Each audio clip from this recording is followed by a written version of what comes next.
hablando de que, pues eso, la gente cada vez, conforme vas cumpliendo años y se van o sea, las cosas se van poniendo un poco más difíciles a nivel de salud y demás, tomas muchísima medicación, pero realmente una polimedicación es lo que nos has nombrado en algún momento. ¿Qué quiere decir? ¿Qué es? Sí, es algo que, bueno, es un palabrejo, ¿verdad? Polimedicación, de esto qué significa, ¿no? Bueno, la polimedicación como tal se puede definir de una manera como muy rápida y es aquellas situaciones en las que un paciente tome varios medicamentos, ¿no? En concreto, hay algunas publicaciones que hablan de que un paciente polimedicado es el que toma a partir de 5 medicamentos, ¿no?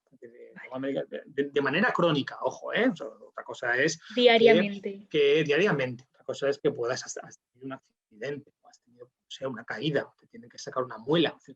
Eso son lo que puedan ser patologías agudas, que en algún momento en concreto te obligan a tomar medicamentos de una manera, pues, en un periodo de tiempo corto, ¿no? Digámoslo así, ¿no? Pero nosotros hablamos de polimedicación cuando son pacientes que lo toman, digamos, un poco de por vida, ¿no? Diariamente, ¿no? Sí. Pero la polimedicación, a su vez, no es tan fácil, no es tan fácil desde un punto de vista científico, desde un punto de vista clínico, farmacológico, no es tan fácil como pensar en esto de, bueno, mira, me tomo 5 medicamentos para 5 patologías, ¿no? Es decir, me tomo el medicamento para la hipertensión, me tomo el medicamento para mi azúcar, me tomo el medicamento para la artritis, para dormir, ¿no? Por cierto, antes me lo he comentado, también una patología clásica, sobre todo del mundo occidental, ¿no? Los problemas de descanso, de insomnio y todo lo que es el ámbito, digamos, psicológico y psiquiátrico, ¿no? La Sí. esfera psiquiátrica también muy importante, ¿no?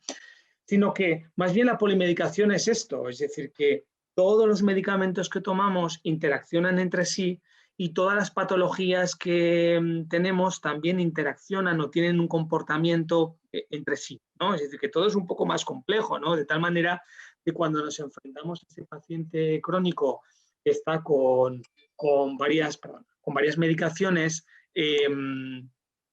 bueno, no es que no lo tenemos que analizar de tal manera que medicamento 1, medicamento 2, medicamento 3, sino que todos los medicamentos, cuando yo me tomo el medicamento para la tensión, me tomo el medicamento también como protector de estómago, me tomo el medicamento también para la artritis y también me lo tomo el que tomo para la depresión, a su vez también interaccionan entre sí, ¿no? Y hacen que se puedan comportar de manera diferente Diferente. a como creíamos. Es decir, puede haber un exceso de efecto o puede haber un defecto de efecto.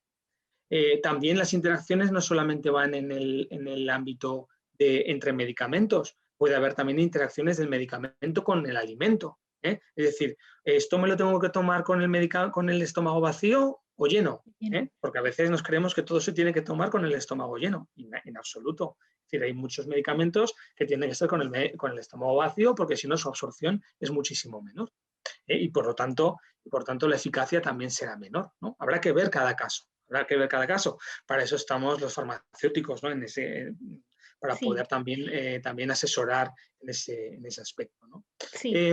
Y eso es lo que te comentaba, es decir, que esa polimedicación que me preguntabas, ¿no? Pues es la nueva epidemia ya sabemos cuál es, ¿no? Hemos Sí. sido una un poquito peor, la verdad. Pero es lo que algunos autores hablan, la nueva epidemia del siglo XXI, es decir, o por lo menos el coronavirus no es la única epidemia, ¿no? Es decir, hay una epidemia que es la morbimortalidad, es decir, los problemas y también la mortalidad asociada a un mal uso de los medicamentos. Fíjate, Paula, que en torno a la mitad de los pacientes polimedicados, es decir, aquellos pacientes que están tomando en torno a 5 medicamentos o más, la mitad de ellos tienen unos 3 o más problemas relacionados con esa toma de medicamentos. Ahora vamos a hablar de qué tipo de problemas hablamos. Podemos hablar de problemas de que, oye, me hace un demasiado efecto, o me hace poco efecto, o hay interacción entre los diferentes medicamentos que tomo. En fin, eso está ocurriendo todos los días en el paciente polimedicado y a veces, pues eso la sociedad no nos No lo damos cuenta, sabe. ¿no? Porque puede Y algo efectos secundarios, más o menos. podemos hablar de efectos Podemos. secundarios, por ejemplo, mira, es que me estoy tomando el medicamento, por ejemplo, para la tensión, ¿eh? Sí. por las mañanas, oye, y voy arrastrado por la calle porque voy, que es que estoy hecho polvo, cansado, ¿no? Bueno, eso cuando te lo dice el paciente, espera, vamos a ver, te tomamos la tensión, es que igual ese medicamento antihipertensivo está haciendo más efecto del que necesita el paciente. Igual está tomándose el medicamento para la tensión y la tensión la tiene por los suelos. Bueno, pues eso es un efecto secundario relacionado con la medicación, que es que ese medicamento está haciendo un exceso de efecto, por ejemplo, ¿no? Vale. Puede ser todo lo contrario, ¿no? Oye, mira, es que me prescribió el médico esta medicación para el dolor, y oye, y es que tengo para el dolor de la muela o para el dolor de las rodillas, y es que no me hace nada. Y ese dolor que además no me hace nada, me incapacita mucho, porque no puedo pensar casi, no puedo trabajar, no puedo, o sea, lo único que tengo ganas es estar en la cama, ¿no? Bueno, esto es un problema relacionado con la medicación, relacionado con un defecto del efecto, ¿no? Vale. Es decir, hay muchos, ahora vamos a hablar un poco más, ¿de acuerdo? Vale. Y sin embargo, algo que te planteo, Paula, es que algo debemos estar haciendo mal, ¿no? Sí. Te digo que si el 50% del paciente polimedicado tiene uno o más problemas relacionados con sus medicamentos y seguimos invirtiendo un montón de millones de euros en gasto farmacéutico y también en servicios médicos, ¿no? ¿Por qué? Porque intentamos frenar la enfermedad una vez ya ha aparecido, pues igual es que tenemos que invertir en el orden de las cosas, ¿no? ¿Por qué no apostamos más por una medicina preventiva más que curativa? Es decir, ¿por qué no invertimos más en programas de educación sanitaria a los niños, a la gente mayor, a todos en general, para que al final no llegue a acontecer la enfermedad, ¿no? Es decir, oye, en programas de comer bien, es decir, en niños pequeños, en colegios, decir, oye, mira, en tasas de obesidad que se están produciendo en niños pequeños, en niños adolescentes, por comer mal, ¿no? Que después esas tasas de obesidad generan problemas en adolescencia y cuando ya llegas adulto muy graves, como pueden ser, pues, diabetes, un chaval con 18 años ya con diabetes, ¿no? Bueno, estamos locos, ¿no? O problemas o problemas de corazón o problemas a nivel de hipertensión, ¿no? Bueno, pues, ¿por qué no nos adelantamos a todo eso? Porque con una persona con 18 años que debuta con diabetes, una diabetes mellitus, que después ya la va a tener para toda la vida y cuando acontece tan jovencito, al final normalmente son pacientes que acaban pinchándose insulina, ¿no? Es decir, que al final no es una insulina, o sea, es una diabetes resistente a lo que es la medicación oral y al final tiene que acabarse pinchando insulina, ¿no? Con lo que eso conlleva para la calidad de vida de esa persona y con lo que eso conlleva también para todo lo que es el sistema sanitario, ¿no? De ese esfuerzo que se podría haber evitado, ¿no? Sí. Por tanto, no sería, eso es un poco lo que los planteo a los oyentes, un cambio de modelo, ¿no? En cuanto a invertir más en base a lo que pueda ser la medicina preventiva y no tanto curativa, ¿no? Pues sí, más en los Yo creo que niños, para una educación ya temprana que siga ya o sea, que lo aprendes de niño y ya esos hábitos pues ya se vayan generando hasta... exactamente. Cuando eres niño, como todos sabemos, al final eres una pequeña esponja, ¿no? Y hay determinados hábitos que ya pues se te quedan un poco, Tienes ¿no? que... Sí. Se te quedan en el genoma casi, ¿no? Digamos, es Sí. decir que, oye, hay que comer bien, hay que comer verdura, ¿no? Eso ha ocurrido y eso ocurre, ¿no? Sé que en los colegios están haciendo verdaderos esfuerzos para comer cada vez mejor, ¿no? Y existen incluso, pues, oye, pues el día de la fruta, ¿no? Eso está cambiando. Pero después, también en las casas, que no intentemos compensar, oye, estoy comiendo verdura, pues ahora te doy el fosquito, ¿no? Pues, Sí. Que se fosquito mantenga, que haya un equilibrio. que se mantenga, que haya un equilibrio, ¿no? El fosquito casi como un regalo, no como algo que se genere, que sea rutinario, ¿no? En definitiva, yo creo que lo que se está produciendo, y también hay algunos autores, yo estoy bastante de acuerdo en eso, ¿no? Una cierta perversión, ¿no? de lo que es el sistema, ¿no? Es decir, que la perversión del sistema en cuanto a que la salud no debería depender de una pastilla, ¿no? Es decir, se pasa con demasiada facilidad, lo pongo un poco, a dar pastillas en vez de educar en estilos de vida y dieta sana, ¿no?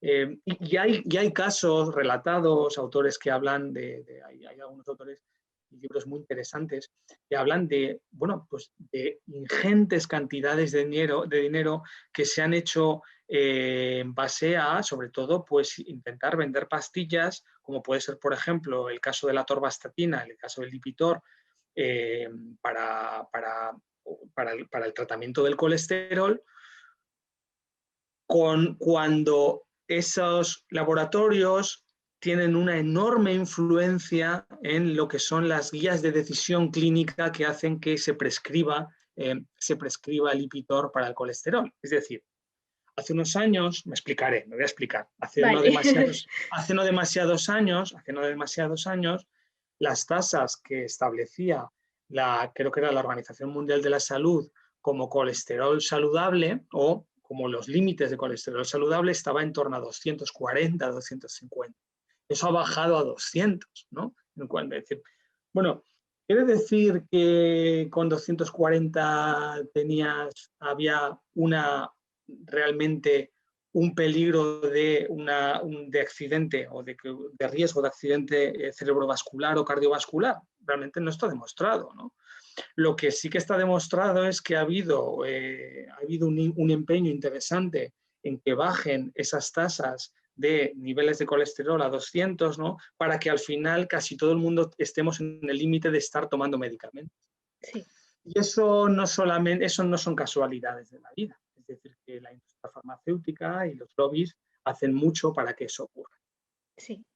A eso quiero referir. Eso no son teorías, eso son realidades relatadas por grandes expertos que hablan sobre todo de el interés que hay por grandes sectores, por enormes sectores muy poderosos, para que patologías como pueden ser el colesterol, que con 200 y pico colesterol no es.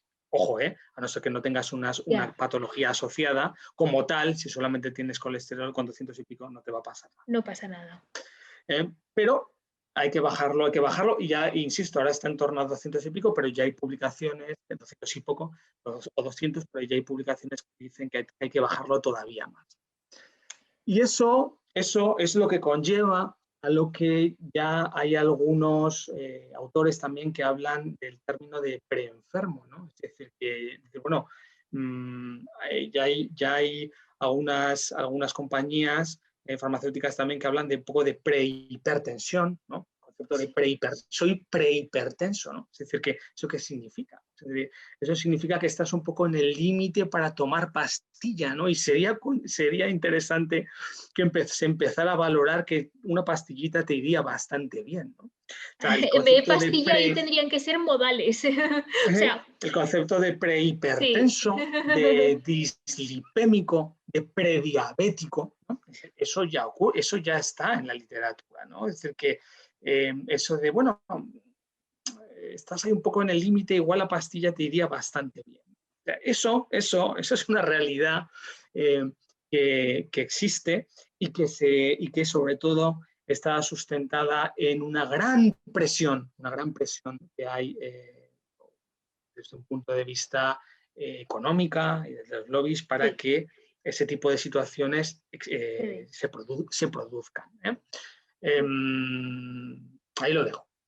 O sea, eso no quiere decir en absoluto, faltaría más que después, desde un punto de vista clínico y desde un punto de vista de criterio científico, pues al final el profesional, pues digo, oye, mira, sí, esto existe, estos términos de prehipertenso existe, pero yo como profesional, pues considero que no tienes que tomar nada, ¿no? Exacto. Faltaría más, ¿no? Pero ahí están un poco, ¿no? Ahí están un poco en la órbita, ¿no? Flotando, ¿no? Hasta dónde estamos llegando, o sea, hasta el punto de hasta dónde estamos llegando. Así es. Y son en muchos casos patologías, no creo, un poco, quizás hablo un poco a la ligera, pero no creo que en sociedades como puedan ser en sociedades africanas, el término dislipémico o prehipertenso esté demasiado extendido, ¿no? Porque allí el lobby no está en ese tipo de sociedades, ¿no? Pero en Estados Unidos, en la sociedad americana o Europa, pues allí sí que es bastante interesante hablar en estos términos, ¿no? Sí, porque digamos que en África tienen otras cosas en las que Sí, pensar, en las que no, que centrarse. allí los lobbies estarán por otros sitios, pero no Sí, precisamente para estar empastillando, ¿no? Entre comillas, empastillando a la sociedad. pues sí. Pues sí, porque ahora que nadie habla de esto, porque la pandemia es verdad que ha dejado de lado a muchísimos pacientes crónicos, pero así como hemos hablado anteriormente nosotros, hablas de una falta de adherencia por los tratamientos. ¿Esto nos podrías explicar en qué consiste?